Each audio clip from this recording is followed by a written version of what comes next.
Hi guys, మొత్తానికి మన కల్కితో మన నాగ్ అశ్విన్ మైతో సైఫై అని చెప్పి ఒక కొత్త జాన్రాని, ఒక కొత్త కైండ్ ఆఫ్ కాన్సెప్ట్ తో మనం మూవీస్ తీయొచ్చు.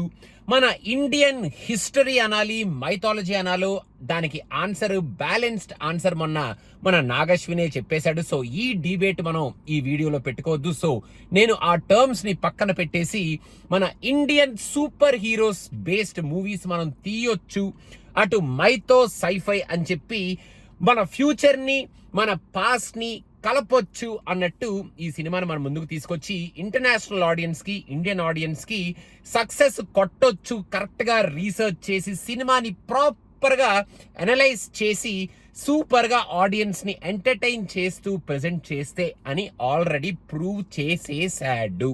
మన ప్రెస్ తో జరిగిన Q&Aలో కూడా నాగ్ అశ్విన్ బ్యూటిఫుల్ ఆన్సర్స్ ఇచ్చి ఈ సినిమా మీద తను ఎంత రీసెర్చ్ వర్క్ పెట్టాడు, ఆ రీసెర్చ్ వర్క్ కి ఎంత సిన్సియర్ ఎఫర్ట్ పెట్టాడు, అండ్ ఆ ఎఫర్ట్ ని మన ముందుకు తీసుకురావడానికి ఎంత హార్డ్ వర్క్ పెట్టాడు అనేది చాలా క్రిస్టల్ క్లియర్ గా మనందరికి అర్థమయ్యేటట్టు మాట్లాడాడు అనమాట. సో ఇక్కడ నేను టచ్ చేసే పాయింట్ ఏమిటి అంటే, యూజువల్ గా మన ఇండస్ట్రీలో కానీ, ఇండియన్ ఫిల్మ్ ఇండస్ట్రీలో కానీ ఏదైనా జాన్రా, ఏదైనా సబ్జెక్ట్ హిట్ అయింది అంటే అదే సబ్జెక్ట్ బేస్డ్ మూవీస్, అదే జాన్రా బేస్డ్ మూవీస్, అదే కాన్సెప్ట్ బేస్డ్ మూవీస్ కొంచెం అటు ఇటు స్టోరీని ఎగ్గొట్టి దిగ్గొట్టి డిఫరెంట్ కాన్సెప్ట్ తీస్తున్నాం అనుకొని మళ్ళీ సేమ్ కాన్సెప్ట్ తోనే, లేకపోతే ఎక్కువ రీసెర్చ్ చేయకుండా ఆల్రెడీ మనం చూసిన కాన్సెప్ట్ తోనే, లేకపోతే అది ఎలాగో హిట్ అయింది కదా, ఇది హోడా హిట్ అయిపోద్ది కదా అన్నట్టు తెలిసి తెలియకుండా అదే కాన్సెప్ట్ తో మన వాళ్ళు సినిమాలు తీస్తూ ఉంటారు. ఆ బ్యాండ్ వ్యాగన్ మనం కూడా ఎక్కేద్దాం, హిట్ కొట్టేస్తాం అన్న కైండ్ ఆఫ్ భ్రమలో. అండ్ చాలా వరకు మన ప్రొడ్యూసర్స్ కానీ, మన రైటర్స్ కానీ, డైరెక్టర్స్ కానీ ఇదే తప్పు చేసి రీసెర్చ్ చేసి టైం తీసుకొని హార్డ్ వర్క్ తో వచ్చిన సినిమాకి రీసెర్చ్ కొంచెం తక్కువ చేసి పనిలో పని ఫ్లూక్ లో కొట్టేద్దాం కదా, ఈ కాన్సెప్ట్ తో మనం జనాల్లోకి వెళ్ళిపోదాం కదా, ఆ సినిమా హిట్ అయింది కదా అన్న కైండ్ ఆఫ్ కాన్ఫిడెన్స్ తో వచ్చే సినిమాకి డిఫరెన్స్ చాలా క్లియర్ గా మనం తెలిసిపోయేటట్టు, మనం కనిపెట్టేసేటట్టు ఈ సినిమాల్ని మన ముందుకు తీసుకొచ్చి చేతులు కాల్చుకుంటూ మనకు కూడా అబ్బా ఎందుకురా బాబు ఇదే కాన్సెప్ట్ మీద ఇలాంటి సినిమాలు పదే పదే తీస్తున్నారు, ఇంతకు ముందు వచ్చిన సినిమాని మర్చిపోయే లోపలే మమ్మల్ని పటా ఎందుకురా ఇలా కొడుతున్నారు అనుకొని మనం కూడా కొంచెం బాధపడేటట్టు ఈ సినిమాలు వస్తూ ఉంటాయి. యూజువల్ గా ఈ మూవీస్ అదే కాన్సెప్ట్ తో రావడంలో ఎటువంటి తప్పు లేదు, కానీ ఆ కాన్సెప్ట్ ని కొంచెం అనలైజ్ చేసి బడ్జెట్ పరంగా కానీ, లేకపోతే స్టోరీ పరంగా కానీ, ఆర్ అట్లీస్ట్ రీసెర్చ్ పరంగా కానీ కొంచెం టైం తీసుకొని మన ఆడియన్స్ ని ఆ సినిమాని మర్చిపోయే టైప్ ఆఫ్ సినిమా ఇద్దాం, ఆ సినిమాని తలదన్నే సినిమా ఇద్దాం అన్న ప్రయత్నాలు చేయకుండా ఆడియన్స్ కి ఈ కాన్సెప్ట్ కూడా బాగుంటుంది, ఈ సూపర్ హీరో క్యారెక్టర్ కూడా బాగుంటుంది, ఒకసారి పరిచయం చేద్దాం, వాళ్ళని ఈ సూపర్ హీరో కాన్సెప్ట్ కి కూడా ఇంట్రడ్యూస్ చేద్దాం అన్న ప్రయత్నంతో మనం ముందుకు వస్తే ఇలాంటి సినిమాలు, ఇలాంటి కాన్సెప్ట్లు, కొత్త కాన్సెప్ట్లు మనం కొంచెం బాగా మంచి సినిమాల్ని ఎంజాయ్ చేయొచ్చు అనేది నా మనస్ఫూర్తిగా నేను కోరుకునే ఒక థాట్ అనమాట. అండ్ ఇప్పుడు కల్కి హిట్ అయింది కదా అని చెప్పి డెఫినెట్ గా ఇలాంటి సినిమాలు అండ్ మెయిన్ గా హై బడ్జెట్ తో కూడుకున్న కైండ్ ఆఫ్ ఇటువంటి సూపర్ హీరో ఫిల్మ్స్ అనాలా, లేకపోతే మైథాలజీ ఫిల్మ్స్ అనాలా, హిస్టరీ ఫిల్మ్స్ అనాలా, whatever we call them మన ముందుకు రాబోతున్నాయి అనేది డెఫినెట్ గా మనకి తెలిసిపోయిన విషయం అనమాట.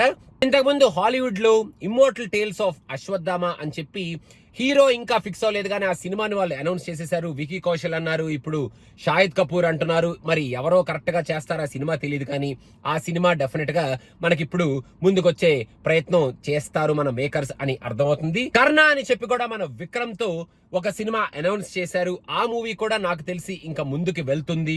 అండ్ ఇలాంటి కాన్సెప్ట్ మనం చూడబోతున్నాం, కానీ ఈ కాన్సెప్ట్స్ కి వాళ్ళు మంచి రీసెర్చ్ చేసి మంచి విఎఫ్ఎక్స్ ని జోడించి, ఒకవేళ విఎఫ్ఎక్స్ ని జోడించకపోయినా ఒక మంచి ఎక్స్పీరియన్స్ ని మనకి కలిగించే స్టోరీని జోడించి సూపర్ పర్ఫార్మెన్సెస్ తో మన ముందుకి ఎంటర్టైనింగ్ గా అందరు ఆడియన్స్ ని అట్రాక్ట్ చేసేలాగా, క్యాటర్ చేసేలాగా కనుక తీసుకువస్తే అలాంటి సినిమాలకు కూడా మనం డెఫినెట్ గా మనం హైప్ ఇస్తాం, హోప్ ఇస్తాం, అండ్ ఆల్సో ఆ సినిమాల్ని మనం ఎంకరేజ్ చేస్తాం. కానీ ఇప్పుడు మన ముందుకు రాబోయే సినిమాలు ఏవైతే ఉన్నాయో అవి కల్కిని ఒక బేస్ లైన్ లాగా తీసుకొని, కల్కిని ఒక ఇన్స్పిరేషన్ లాగా తీసుకొని మరి ఎంత వరకు మన ముందుకి ఆ స్టోరీని కానీ, ఆ కాన్సెప్ట్ ని కానీ సిన్సియర్ గా ప్రెజెంట్ చేయడానికి తీసుకొస్తారు, లేదా బ్యాండ్ వ్యాగన్ బతికేద్దాం కదా అని చెప్పి ఆ సినిమాల్ని మన ముందుకు తీసుకొస్తారో నాకు తెలియదు, కానీ వచ్చే సినిమాలు ఏవైతే ఉన్నాయో, ఆ చేసే ప్రయత్నాలు ఏవైతే ఉన్నాయో, ఆ పెట్టే డబ్బులు ఎక్కడైతే పెడుతున్నారో అవన్నీ కొంచెం జాగ్రత్తగా ఆడియన్స్ ని దృష్టిలో పెట్టుకొని, కల్కి సినిమాని కూడా ఒకవేళ దృష్టిలో పెట్టుకున్న ఆ సినిమా ఎందుకు సక్సెస్ అయింది అన్న ఫార్ములాని మాత్రమే దృష్టిలో పెట్టుకొని, టేక్ ఇట్ ఫర్ గ్రాంటెడ్ లాగా మనల్ని అందరినీ తీసేసుకొని ఏదో స్టోరీ మన ముందుకు రుద్దేయకుండా చాలా నీట్ గా ఆ కాన్సెప్ట్ కి బేస్ చేసిన సిన్సియారిటీతో కొంచెం ఎఫర్ట్ తో మన ముందుకు సినిమాలు రావాలి అని మనస్ఫూర్తిగా కోరుకుంటున్నాను. మన బాహుబలి తర్వాత అలాంటి సినిమాలు చాలానే వచ్చినాయి అండ్ ఎన్ని సినిమాలు హిట్ అయినాయో మనం చూస్తూనే ఉన్నాం. అండ్ ఇప్పుడు కూడా మనం వెనక్కి చూసుకుంటే బాహుబలి ఒకటే కొంచెం స్టాండ్ అవుట్ అవుతుంది అన్ని సినిమాల్లోకి, బాహుబలి తర్వాత వచ్చిన సినిమాల్లోకి. సో ఇప్పుడు కల్కి కూడా అలాగే కాకుండా కల్కి తర్వాత వచ్చే సినిమాలు కల్కి కాన్సెప్ట్ ఆర్ అదే కైండ్ ఆఫ్ మైథో సైఫై జానరాతో ఎవరైతే సినిమా తీయాలనుకుంటున్నారో వాళ్ళు కల్కిని మనం మర్చిపోయే కైండ్ ఆఫ్ సినిమా తీయాలి అని నేను చెప్పను, కానీ కల్కితో సరిసమానమైన సినిమా తీయాలి అని కూడా నేను చెప్పను, కానీ ఆ కల్కిలో ఉన్న సిన్సియారిటీని, కల్కిలో మనకి ఎలా అయితే ఎంటర్టైన్మెంట్ ప్రొవైడ్ చేశారో ఆ ఎంటర్టైన్మెంట్ ని, ఆ కాన్సెప్ట్ లో ఉన్న ఆ సిన్సియారిటీని, హార్డ్ వర్క్ ని ప్రెజెంట్ చేస్తూ మన ముందుకి మంచి మంచి సూపర్ హీరో ఫిల్మ్స్ రావాలి for Indian film industry. And Indian audience ఈ సినిమాలన్నీ చూసి ఎంజాయ్ చేయాలి అండ్ ఇంటర్నేషనల్ ఆడియన్స్ కి కూడా మన ఇండియన్ సూపర్ హీరోస్ ని పరిచయం చేయాలి. రేపు రాబోయే మన future movies which are based on Kalki's concept or inspired from Kalki or will take the confidence from Kalki అని నేను మనస్ఫూర్తిగా కోరుకుంటున్నాను. అంతేకాని కల్కిని కాన్ఫిడెన్స్ గా తీసుకొని డబ్బులు పెట్టేసి ఏదో స్టోరీతో వచ్చేసి ఆడియన్స్ ని ఎలాగో అలాగ రుద్దేసి మనం సినిమాని సక్సెస్ చేసేద్దాం అన్న ప్రయత్నాలు చెయ్యకుండా అని చెప్పి మనస్ఫూర్తిగా నా మనసులో ఉన్న థాట్ ని నేను అలా బయట పెడుతున్నాను అనమాట. సో మీరేమనుకుంటున్నారు గైస్? కల్కి హిట్ అయింది, మైథో సైఫై అన్న కైండ్ ఆఫ్ జాన్రా మన ఇండియన్ ఆడియన్స్ కి, ఇంటర్నేషనల్ ఆడియన్స్ కి ఇంట్రడ్యూస్ చేశారు కల్కి సినిమాతో. సో ఈ genre will be the new trend. Will it be good or bad? I wish it will be for good and all the producers who are coming up are all the writer directors who are coming up with similar concepts, మంచి సినిమాలతో మంచి concepts తో మన ముందుకు వస్తే చాలా బాగుంటుంది, రావాలి అని నేను మనస్ఫూర్తిగా కోరుకుంటున్నాను for the love of cinema. So guys మీరేమనుకుంటున్నారు కింద కామెంట్స్ లో మెన్షన్ చేయండి and thank you so much. Keep following us. Cinema పిచ్చాని సబ్స్క్రైబ్ అవ్వండి అండ్ భారతీయుడు 2 జుబ్ జుబ్ బుష్ బిషా is coming very soon. Review US నుంచి ప్రీమియర్ షో రెస్పాన్స్ వస్తుంది.